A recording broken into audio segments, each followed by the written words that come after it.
Okay, so first things first, this is not my own footage, and is instead the footage of Gruslu00, a badass speedrunner who has, at the time of writing, set the world record with the hardest character in the game. His channel and Twitter handle are linked below. Check him out. And in case you're curious, I didn't record my own footage because even though the game runs with an uncapped frame rate on my PC, it drops to 30 if I try recording anything. So it looks awful. Anyway, on with the discussion. BPM Bullets Per Minute is a 2020 game by Or Interactive, which was coincidentally released on my birthday. I know, right? A game I love and on my birthday, but even by pure coincidence, Undertale also released on my birthday. But enough about birthdays. BPM is a rhythm-based first-person shooter with absolutely no story. The story is you're a Valkyrie and you have to defeat a dragon.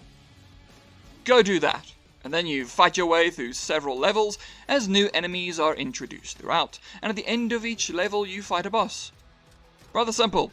And when you beat the final boss you start all over again because this is a roguelike game.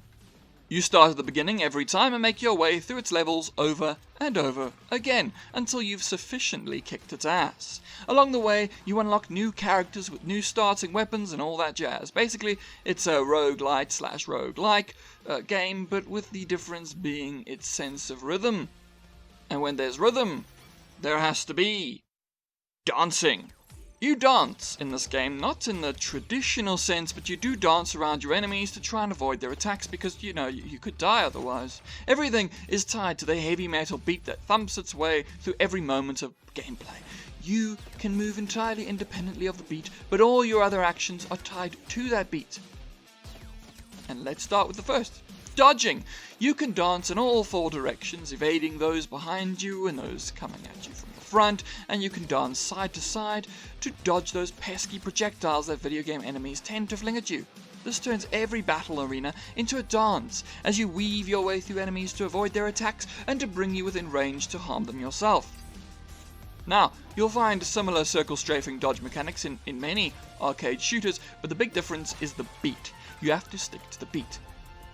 If you try to dodge off beat, well then you aren't going to dodge. It literally doesn't let you.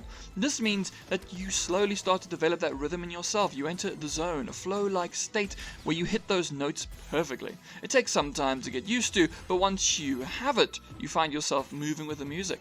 But you don't only move with the music, you also use it when attacking. You have to dodge to the beat to stay alive, but in an arcade FPS, dodging is only half the battle. You also need to attack. The game doesn't allow you to dodge off beat, and the guns don't allow it either. You can only attack on the beat. Some guns allow you to attack on a half beat, but generally it's only on the beat.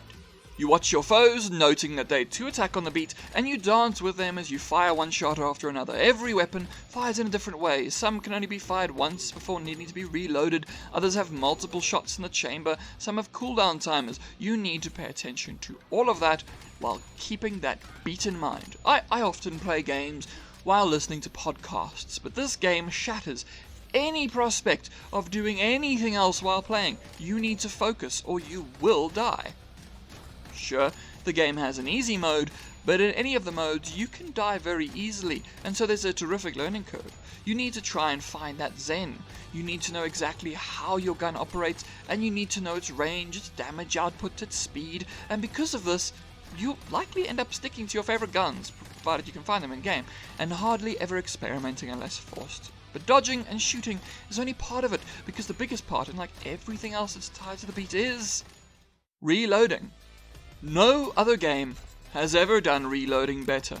Reloading is typically a simple affair. You tap a button and your character reloads the gun. That is not the case here. This is also where it's best to mention something else about the beat. All of your actions form part of the song. The dodge noise, the bullet sound effects, and the reloading all have a musical quality to them that lets them thump along to the beat. And none of them sound better than the reload. The reload of various weapons becomes like additional percussion in the music you are making.